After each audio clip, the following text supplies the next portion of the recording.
Welcome to Leapcast. I'm your host, Dr. George James. Leap stands for leaders, entertainers, athletes, and performers. And I'm on a journey to connect with high achievers and highlight their unexamined human moments. Tune in to learn how these high-achieving Leap individuals were able to reach their greatest potential, face their most difficult challenges, and embrace the human moments that helped them along the way. If you want to get the episode highlights directly in your email, then head to theleapcast.com right now to subscribe. Hi, everybody. Welcome again, Dr. George James. This is Leapcast, where we talk to leaders, entertainers, athletes, and performers. I am hyped. I am so excited. I have a very good friend who's joining me today. His name is Paul Brunson. I've known him for a number of years, and I think I got to know him by just stalking him. And I'm like, I'm just going to be your friend. That's what it is. You have no choice. And since then, he and I have been friends. Our families have been friends. But I'm just so impressed by like all that he's done in his life and his career to, one, just match people, to connect people, and to be about like love and media. Like he is like on every show. Like, I mean, he's just killing it. So, Paul, thanks for joining me today. Thanks for being a part of the podcast. How are you doing today? How's everything going in your world? No doubt. Thank you for the invite. You know, when you're talking about we've been friends for a certain amount of time, I was trying to think how many years has it been? And what's interesting is I can't identify when, I don't know when it started, but I think that's pretty cool. I think that's almost a reflection of how you feel about someone where you can't even come up with like that definitive, okay, this is when it started. It just felt like, or feels like it's always been, No, I feel like that. I mean, like, I know like it's probably like 8 or something, somewhere around there, but it's like, no, I've just known Paul for a long time. That's it. I know the family. I feel like an honorary uncle. That's it. I'm just an uncle in the family. That's it. Well, Paul, how we like to start is called a leap story, which is really being able to just talk about like your beginnings and your origins that maybe further define you or even led you into the work that you do. So if you take us back into the early days of Paul, like what was that like for you, either growing up or significant moments? Oh man. All right. So let me dig deep. So because I've recently talked about this, I feel like this might be a good first leap, or at least me recognizing a first leap. So I was born in New York. I grew up in Queens, New York. But then when I was really young, so probably whatever like the equivalent of like a fifth grade is, we moved to Long Island. And that at the time, I didn't realize how big that was. Mm-hmm. But when I reflect back, I now I see how pivotal that was in my life, because we moved from basically a 99.9% Black neighborhood, 98% Caribbean, neighborhood, to 99%, white Italian New York, which that was in the time. So we're talking about the 80s, where it was the heart of the mafia. A matter of fact, the home that my father purchased, the reason why we were able to get that home is because there was a guy who was in the mob who was killed in the house. Wow. And nobody wanted to buy the house because there was a body, in the house. So it was super cheap. So my father was like, "Oh my gosh, this house is cheap. Let's get the deal." So that's what got us to this neighborhood. And imagine like, a 10-year-old, Black boy, not just Black, I mean, it was my entire family, but trying to fit into this fully Italian, overtly, I'm not going to put racist on everybody, but it was a highly, it was there. It was in the environment.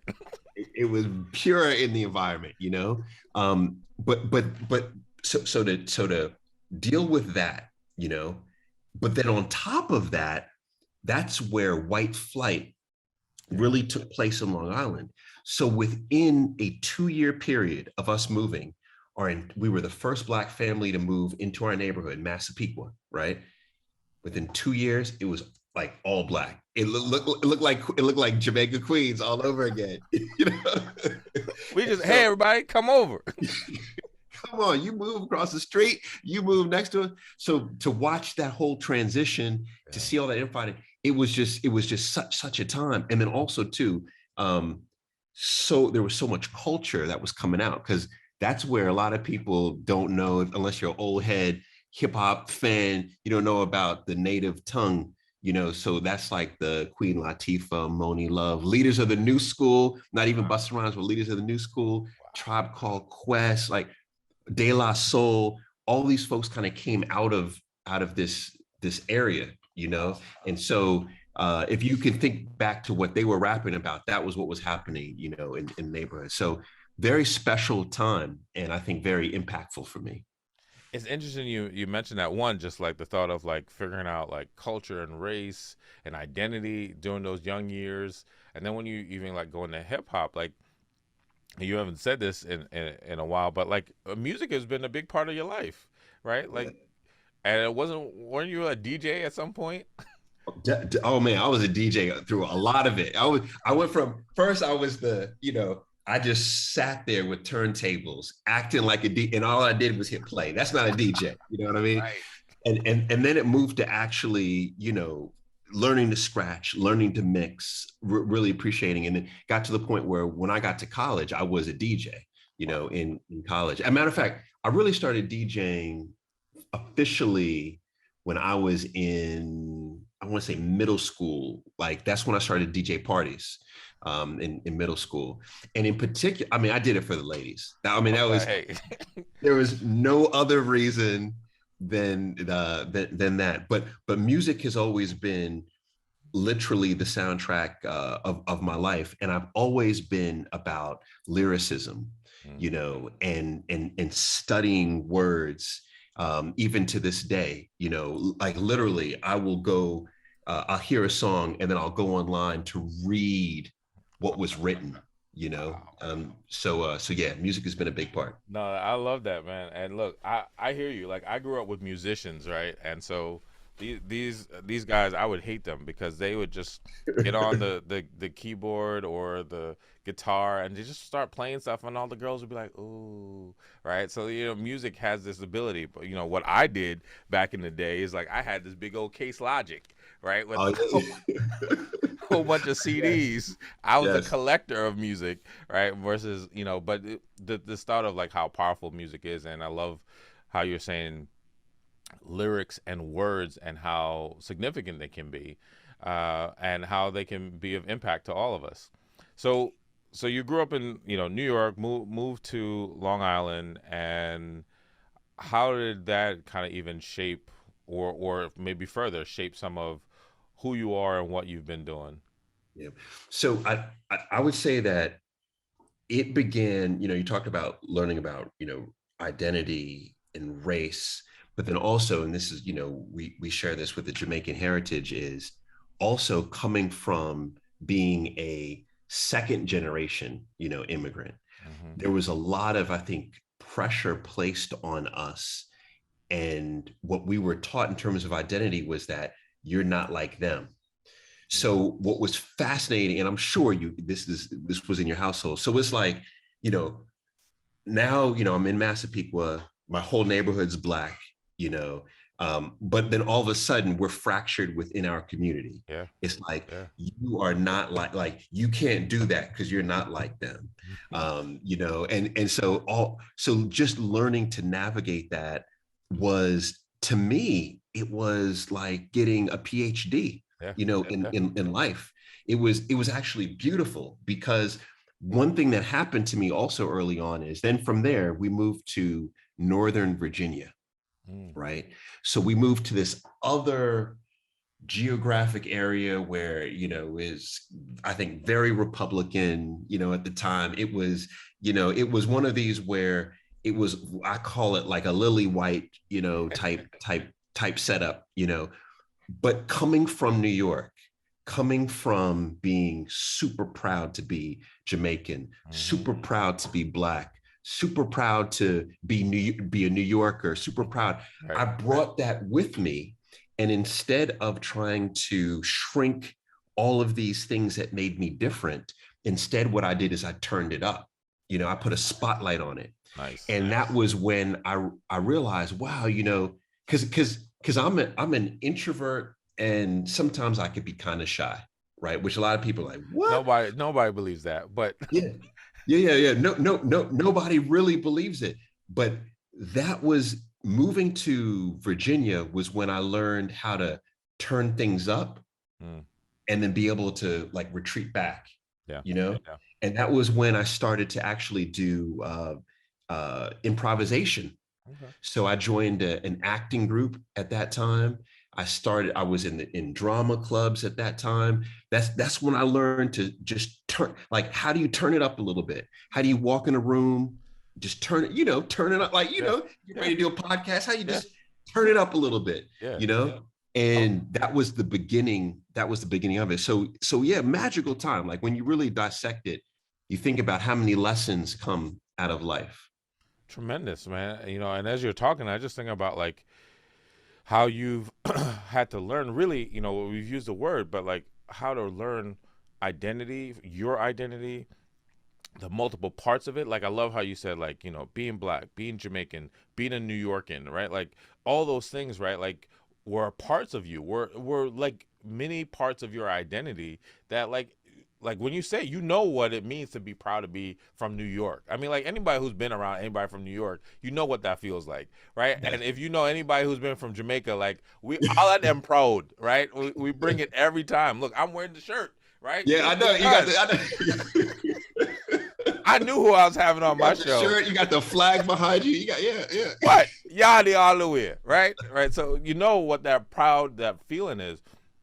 But I imagine that allowed you also, and throwing the DJ part, that probably allowed you to understand people and personalities and how to connect with them, how to turn up and which way to turn up. Because there's some ways you learn, like, no, I'm not going to turn up that way, but I know how to amplify and turn up certain ways because you were learning people. I mean, that's just my assumption, because you seem like you've had these pockets of experiences with all types of people, from the mafia to the proud Jamaicans to the hip hop heads to lily white Virginia Republicans. I mean, like, so I'm wondering, was that your experience?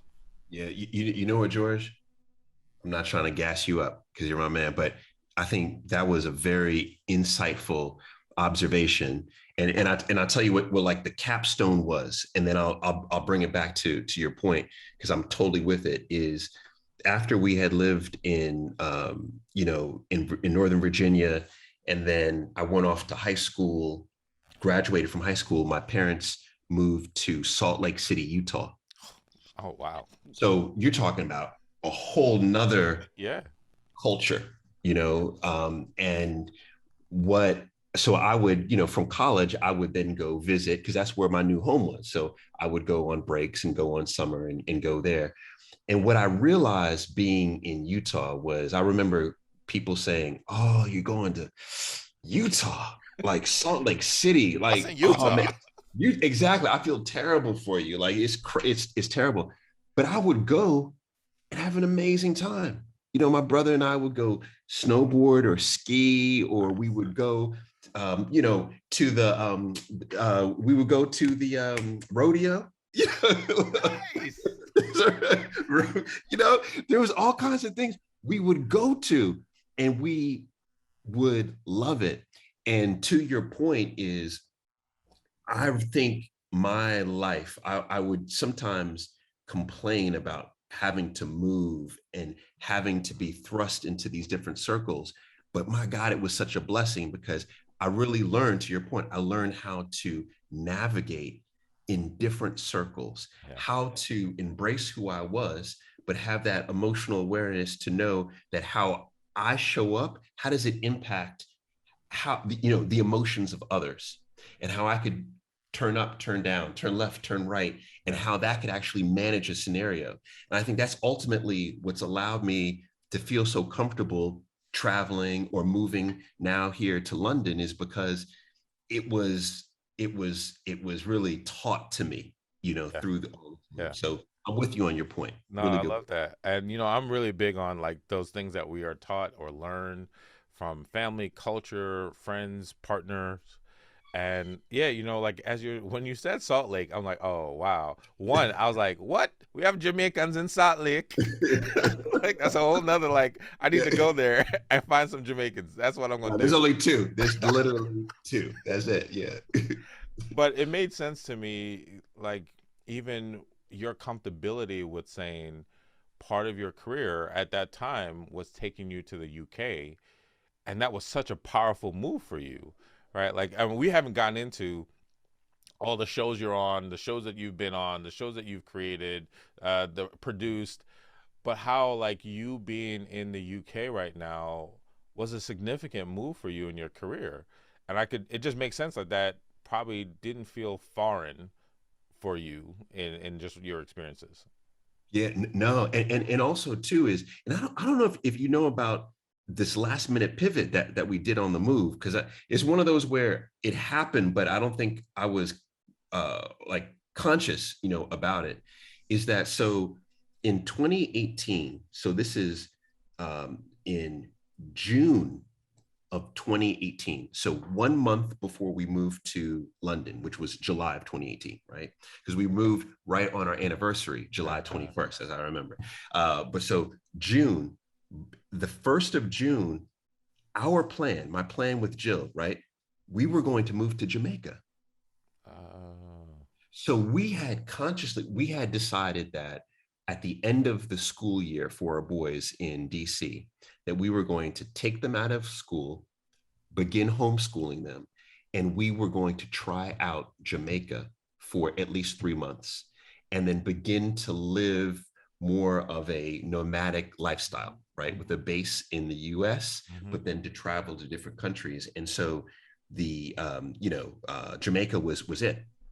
So we were planning and plotting. We had different places, set up of where we wanted to go. And then by the end of June, my manager says, calls me and he's like, "Hey, Paul, do you know that Skype that you did a couple months ago with a production company in London? Well, they have a show that they want you to do." And I was like, "Oh, wow, that's interesting. What's the date?" And he said, "It's going to shoot from July until like September." Wow. And I thought, wow, this is incredible, because we had that exact time frame blocked, that exact frame that we were going to go to Jamaica. And so it was a real quick. Jill already had like bags packed. She had, We ready. she was ready. The boys were already ready. Okay, we're Yeah. getting ready to go somewhere. So what got us to London was literally that, right? That's what got us. And our plan was not to come to move. It was simply we were going to come. I was going to shoot this show for 2-3 months, and then we would travel. We would just travel Europe and then head back to the States. That was the plan. Now it didn't go according to that. 3 years later, we are still here. Hey, But well, yeah, and I know you've done some traveling, so it seems like you did the plan and then some. And I guess like I think that would be really interesting to even like dig deeper in like this journey that you've been on, right? Like I haven't experienced you, and maybe at one point in your life you did it, but this 9 to 5 type person, the corporate person, it seems like you've had thoughts and ideas and ways to impact people and do things like I'm gonna maybe my family and I were gonna move to Jamaica and like travel the world, like that you've been open to these ideas that are not in the box. They're somewhere else, right? And I guess I'm curious if you could share even a little bit of your career arc to landing in the UK, and then we'll get into some of the shows there. But like, have you always been this person that could just think freely about what you want to do in life and how you want? Like, it's hard to like get out of the script of like even to think about I'm gonna move to Jamaica with my family, my wife and 2 kids, and like travel the world. That is not something a lot of people can think about, much less execute. yeah, How yeah. how No, have you been able to do that? no, I'm with it. No, I was on the script for the vast majority of my career, And so when I got out of college, I guess the real quick is I did investment banking for a few years. So you can't be more on script than that. Like that was like, That's yeah, on brand right there. it was right on brand. So I did that for a little bit, started a business after I left there. And it was very still on script when I started the business. That was way back in the day. That was 2000, like 2000. Like, I was like 2000 or something. No, it was like 2000. Y2K right there. Boom. It was Y2K. And it was, it was just very on script. Then from there, I ended up working for a Turkish family, which that is a whole long story. But that was when life started to really change for me, and I started to open up my third eye, if you will, on how to live, because I was managing money. So, my background's finance. So what I was doing is I was managing the investments for a Turkish family that they were making in the United States. And they owned private universities and test prep centers. So they were predominantly using me to help buy schools in the US for them, right? So this was this gentleman, Enver Yücel, who's still a mentor of mine and partner in something that I do. But he came from very humble beginnings. He was a math teacher. He bought a small prep center when he was like 19. He slept in the school and he would wake up in the morning and then teach kids and then go back and sleep in the school. Like Wow. one school to basically, long story, over 30 years, he became worth a couple $100 million. Mm. So when I met him, he was worth, let's say, $100 million, which is a whole lot of money. A lot of Whole lot of coins. money. However, when you are running a massive business and you don't have outside investors, that 100 million, Yeah. you don't really look like 100 millionaire. You know what I mean? Yeah. He didn't have lavish clothes, lavish cars, lavish. All of his money was tied into these various schools that he had all throughout Turkey. So he was still a very, what I call, upstart entrepreneur. Partnering with me, and I say partnering because I brought him the idea of investing in the US, but partnering with me was a big risk that he took. Okay. And I saw how he moved, right? I saw how his decision to invest in the US was one meeting with me. That was it, right? I saw how he would assemble people at a table. He didn't read a lot of books. What he would do is he would bring like the newsmakers to a table. So every night at dinner, he would have people from different industries and he would learn from these people. And that's how he would decide on the decisions they would make. I saw how he would incorporate his family. I saw how he was open to different cultures and how he would openly debate his own ideas. Like I just saw how he moved. I spent so much time with him that it was the best life experience that I've ever had. And while I was working with him, I worked with him for 5 years. I saw him go from like 100 millionaire to 200 to 300 to 400 to 500, right? To the point where right when I stopped working for him, he was on his way to becoming a billionaire. 3 years after I stopped working for him, he hit over $1 billion of net worth. I mean, the things that he does now and has now are incredible. Like that we would dream of. Literally 2 weeks ago, he sent me a message. He said, "Paul, I'm flying from Istanbul to New York to the U.S. in my new jet that I just bought.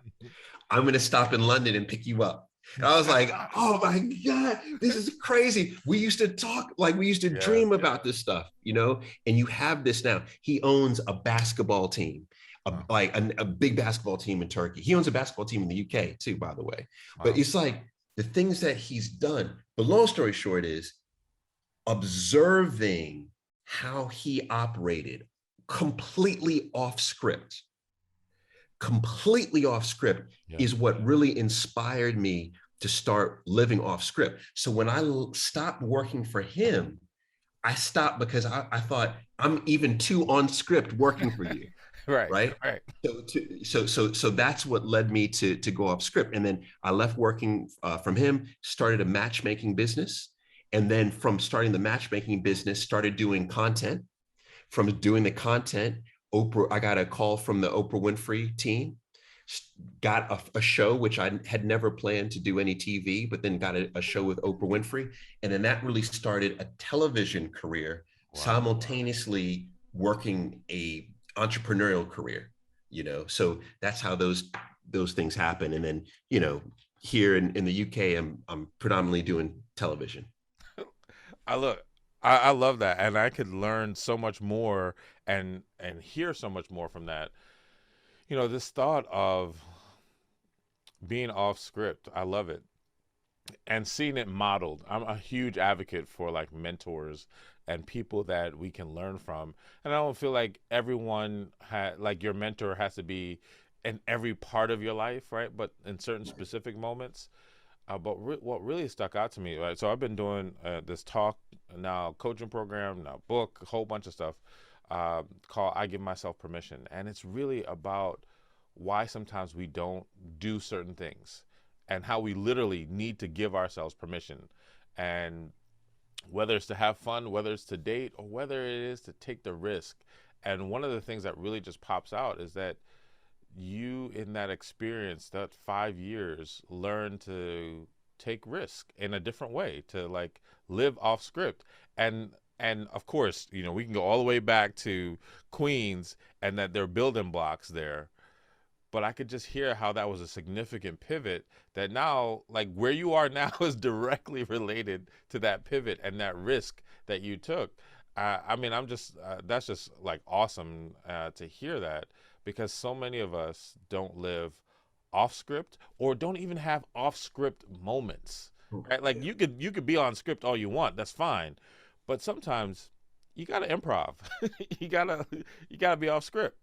Yeah, you do, but to your point of so many of us don't. I think back to working for Enver Ugel, and to think that if I wasn't able to be in so close proximity to him, Yeah. and to observe how he interacted with his life, right?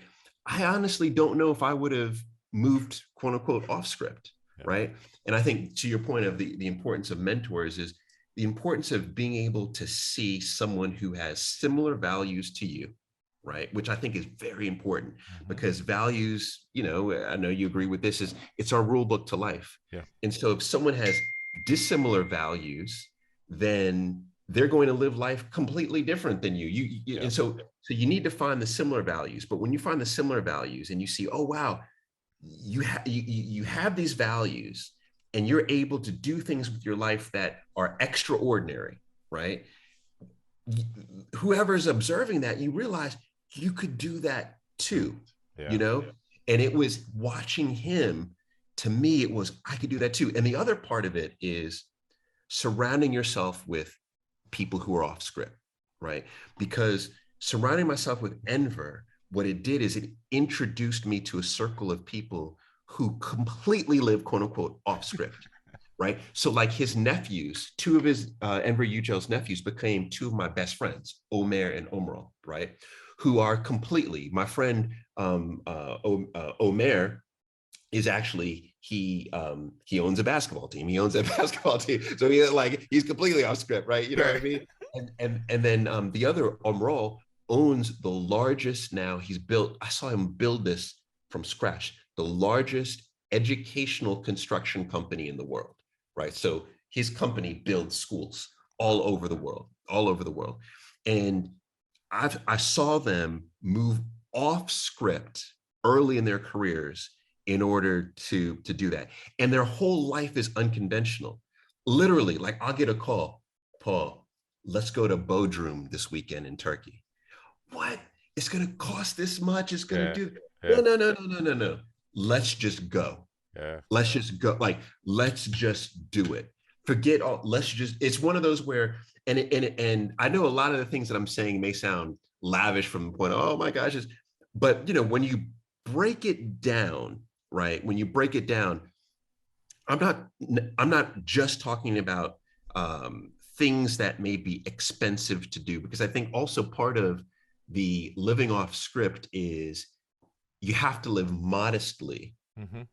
in order to live off script.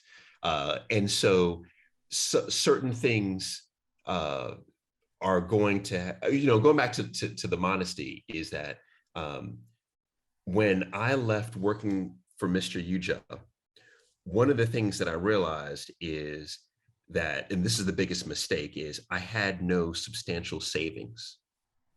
So when after I stopped working for him, started a business, very quickly the business didn't materialize. And we ran through a long period of time where we weren't paying our mortgage, Mhm. where I felt like I was eating oodles and noodles every night. You know what I mean? Yeah, look, I get it. I had gone on this tour to try to make some money, and I had one suit. And a matter of fact, I always say, if you put my name, you Google my name 2010, you always see me in a black suit, black tie, white shirt, and everyone's like, you got your You Cornell West clean. on. That Right, was your right, look, right. right? It's like, no, that was my only suit, Yeah. like only suit, and I still keep it, like it worn out in the elbows, worn out. So all of that I get, but you have to almost live in this modest way, Yeah. because you know off script there's going to be times where good days and great days, but then there are going to be some rainy days, and you need that rainy day fund No, to help you through. there's just so much there, right? Like that you're saying, this thought of like, let's just do it. I know that it is not necessarily all about money. Sometimes the let's just do it could be like, let's just take a day off. Let's just go on a date. Let's just, like let's buy an ice cream. I mean, sometimes that Yeah, it is even in those decisions where we can easily say to ourselves, no, we can't, or no, I can't, or be stuck in paralysis trying to figure it all out. When it's like, no, it's okay. Just try it. Just go for it. Live off script, even in this moment.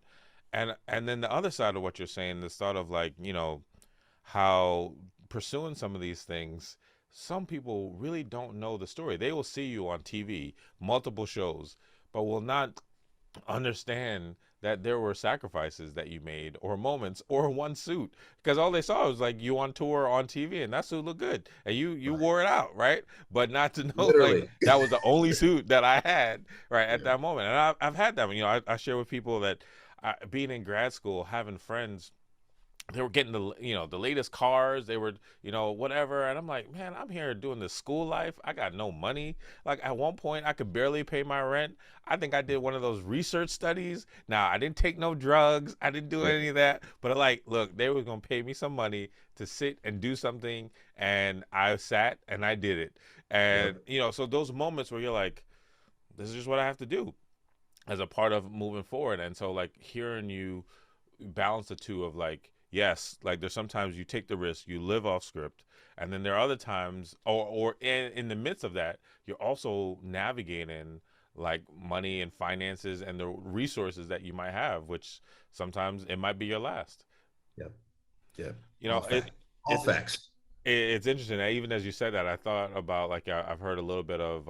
I've been watching the show Young Rock and Dwayne Johnson, The Rock, how he talks about after playing Canadian football, all he had to his name was $7, and that's what Mhm. he named his production company, the $7 Foundation or Wow. production company. And now he has a lot more than $7, Oh but my like God. that's all he had to his name at that point. Yeah. I mean, side note, I think he has literally the best career in Hollywood.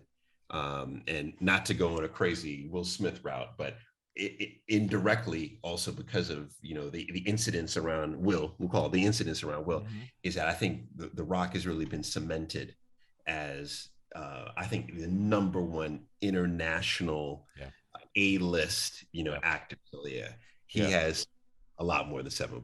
Oh yeah, a lot more. And right, and like they go to him to either increase a franchise, start a franchise. He's moneymaker all the way. So Yes. I want to talk a little bit about like tell us more about what you've been doing now. You've now had this TV career. I know that you've done Celebs Gone Dating. I think what the UK version of Married at First Sight, Yeah. and you've been on a whole bunch of others. So I'm curious about what you're doing now, and if you can share a little bit about just your TV work that you've been doing. Sure, sure. So I'm doing a lot of TV. But it's interesting when I think when you decide to double down and focus. And I've always preached that, you know, greatness requires a singular focus. But in my career, I don't think I've been an example of that. And when I look back, I look at what I've done and I say, you know, I did pretty good at a lot of different things, but I really want to be exceptional at one. And so, you know, my first year here, 2018, I was doing Celebs Go Dating. So this is, you know, a TV show, really popular show here, you know, in the UK where celebs go dating, you know, and I was one of the presenters on this show. And I thought I would get one series of the show, but the show did well when I was on it. So then it was picked up for another series. So I joined it on series 4, and then it immediately got picked up for a series 5, right?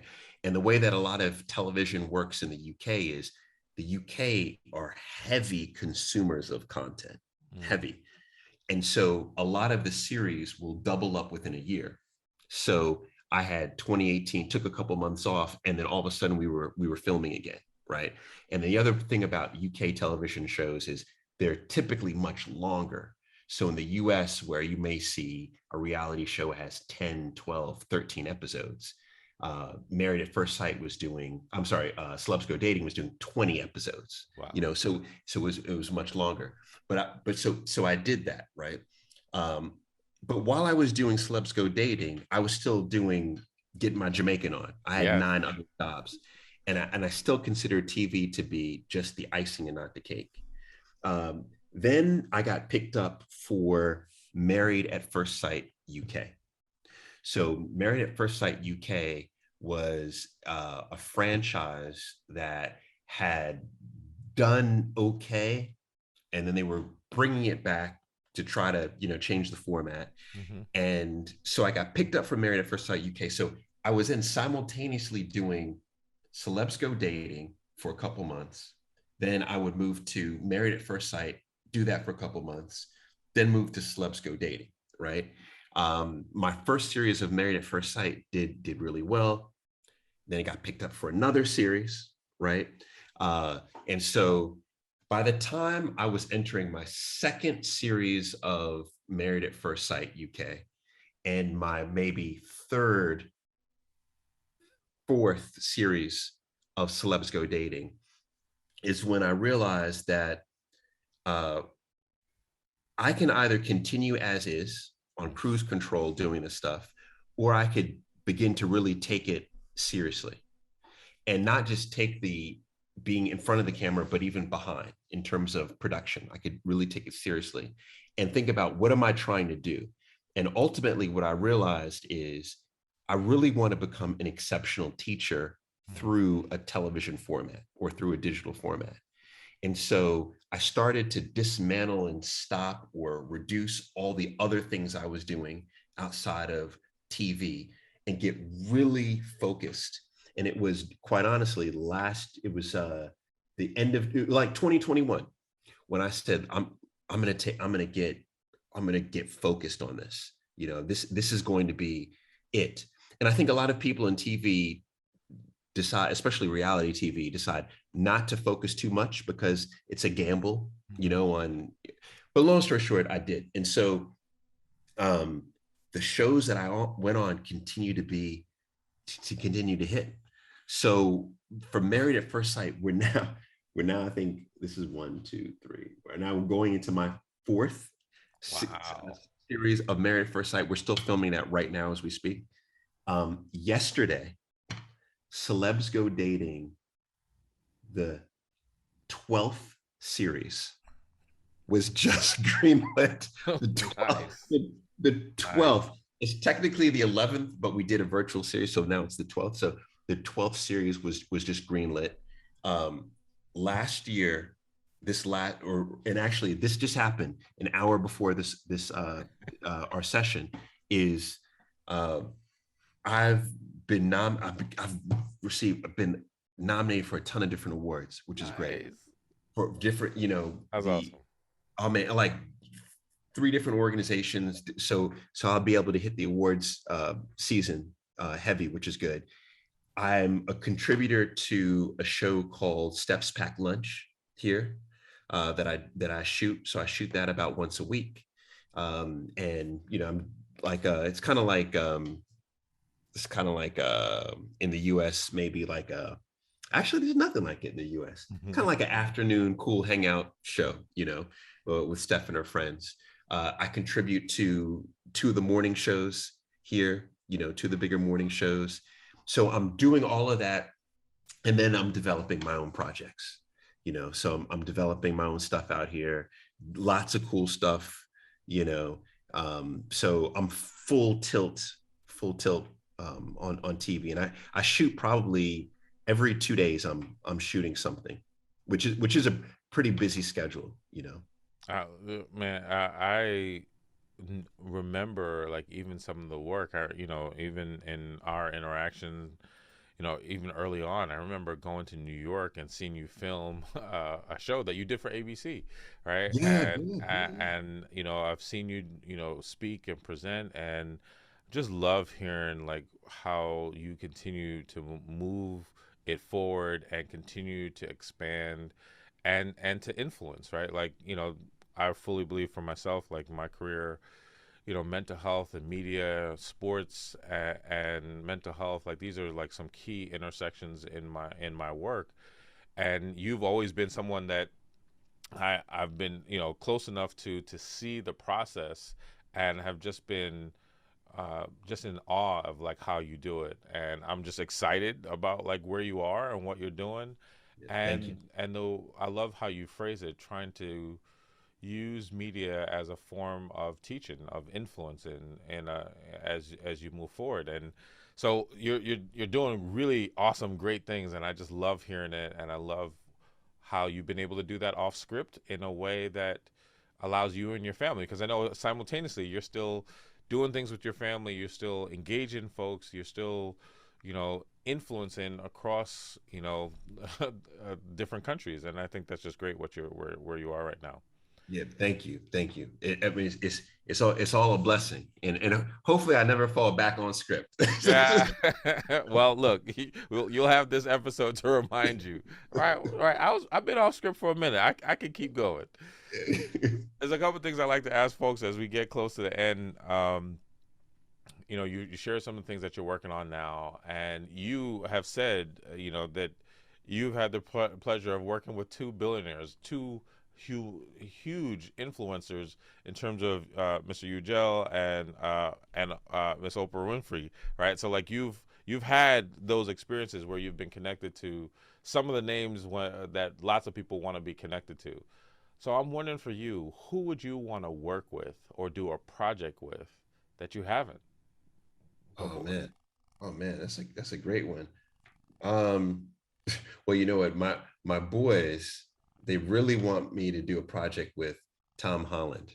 they, they Uh, they love him, yeah. and to the point where literally every day, like this morning, they're like, Paul, Daddy, why don't you I want you to be in a film with Tom Holland, so that way you can meet him and we can meet him. Like that's their Hey, whole look, thing. Spider-Man takes over everything, so it's all Oh good.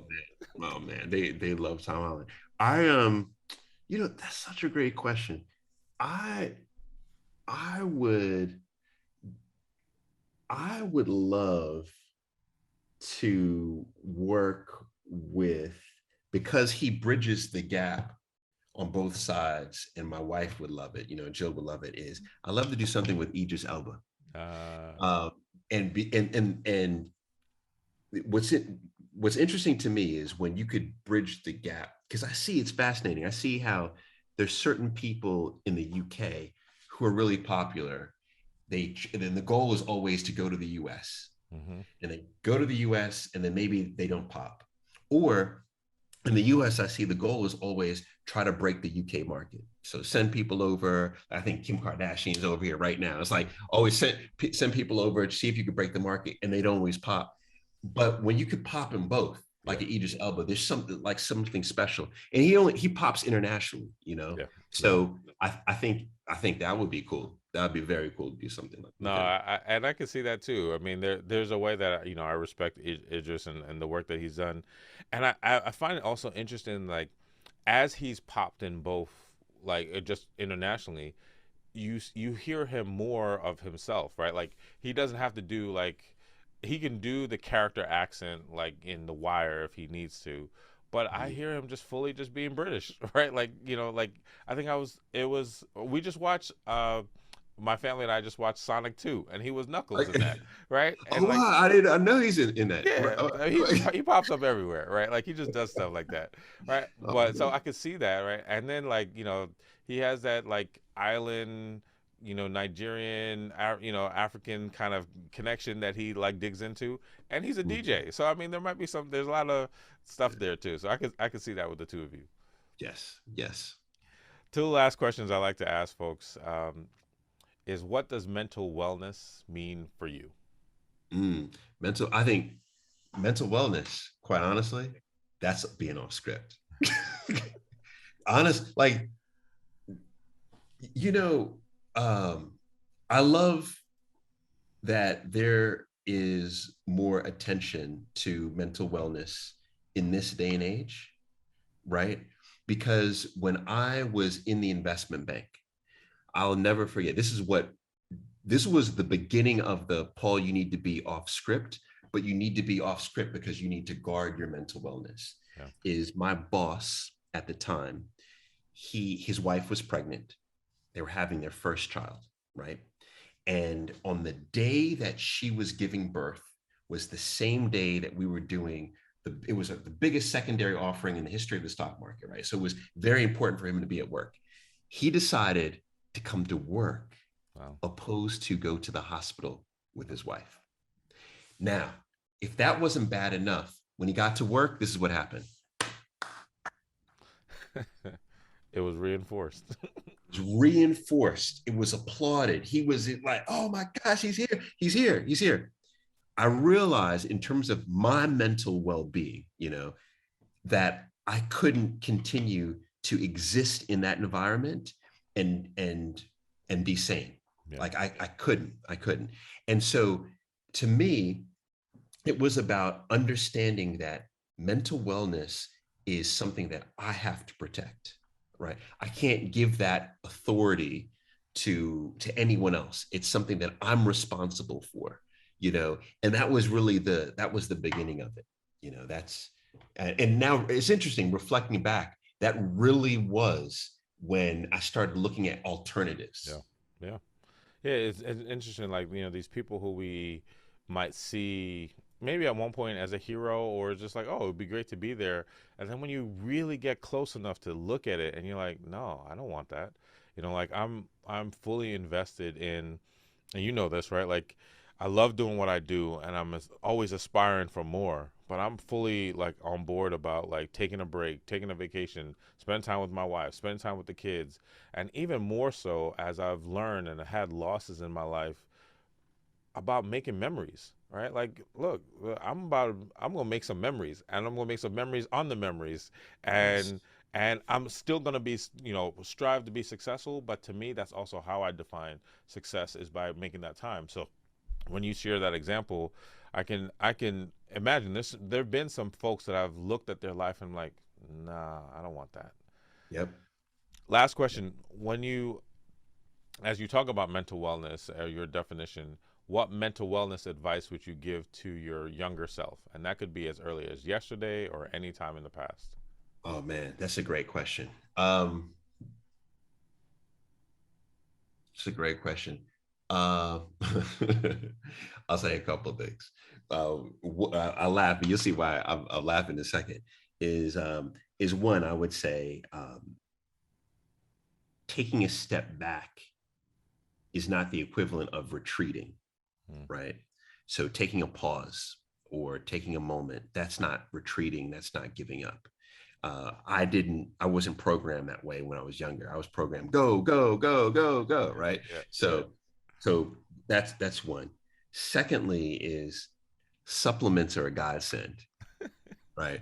So I mean, I'm a heavy CBD user. I have been for a few years, to the point where, um, you know, like people full out think sometimes where I go certain place in the UK, they're like, he's a full on drug addict. And I'm like, no, it's CBD. It's, but I think being able to leverage supplements, whether it be like a CBD, even,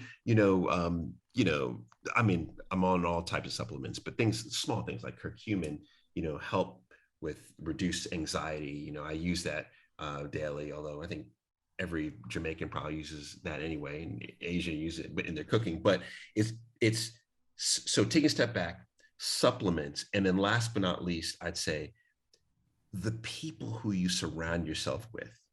And the people in this day and age are not only the physical people that you surround yourself with, but the Yeah. content that you consume, right? Who you're following on TikTok or IG, or what you're listening to and what you're reading, right?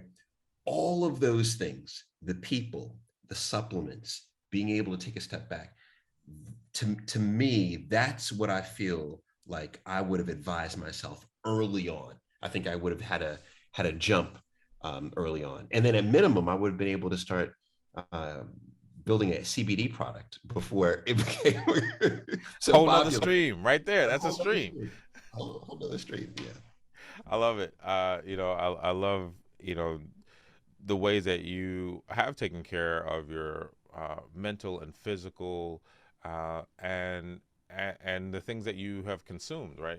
Like in terms of, like you said, of content and the people around you. And I think that's really just, great information. And Paul, I love how, one thing that I've noticed from you and that I've taken even in my own experience and work is how you have made time as your world has gotten bigger.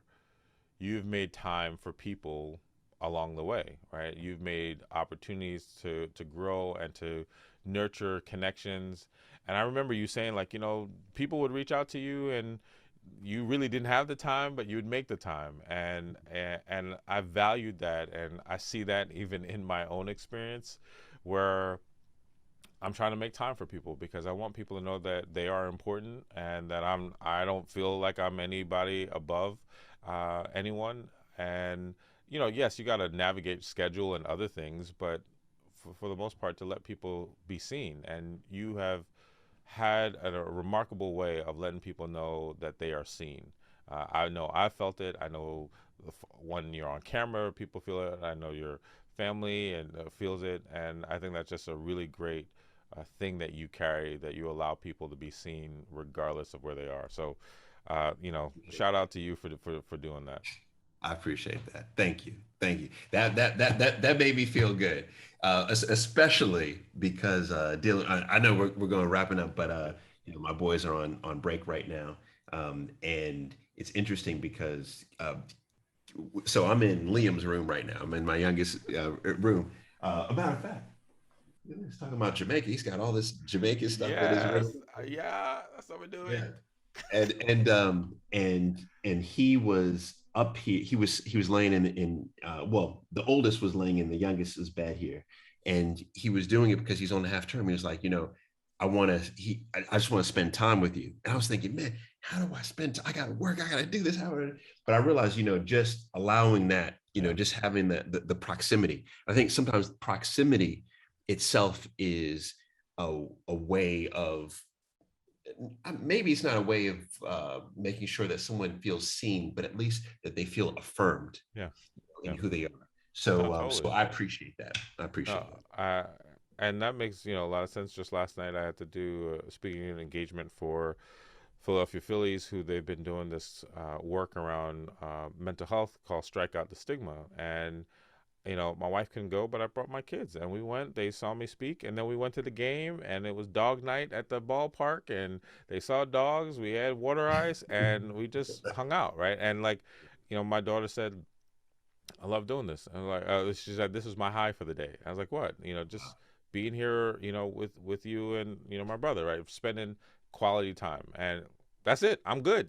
I'm like, it's a wrap for the day. I feel like Yeah, I could check off a box. that So was a win. yeah. So I totally hear that. And Paul, I know that you and I we've touched base. We've been, our families have been connected, and looking forward to having some more of those moments. And one of the things I love about like doing this podcast is like I admire everyone that I'm able to talk to, and I think about, I can see ways that we will continue to grow in our relationship, but also ways that we might even partner and work on some things. And so I'm excited for when that, those opportunities come up, for us to do some work to impact folks and to help folks, or to, as you say, to teach folks in lots of different ways. Yeah. Amen. Amen. So as we end, I want to make sure I give you a last shot. If there anything else that you want to say before we close out? No, thank you. That's it. Thank you, Cool. man. All right. It's crazy. This is us catching up. So this is good. This is it. All right. Well, everybody, this has been Paul Brunson. Check him out all the way from IG to his own website to all these amazing shows and content that he's putting out there in the UK and across the world. And the thing that I'm going to take from today is be willing to live off script. There's some benefits there. Wow, what an incredible ride we just went on with another great member of the Leapcast community. I appreciate you listening and hope you got some tangible value from the episode. Please let us know what you think by leaving a comment, rating, and review. As always, please don't forget to subscribe wherever you listen to podcasts. This is Dr. George James, and I'll see you next time.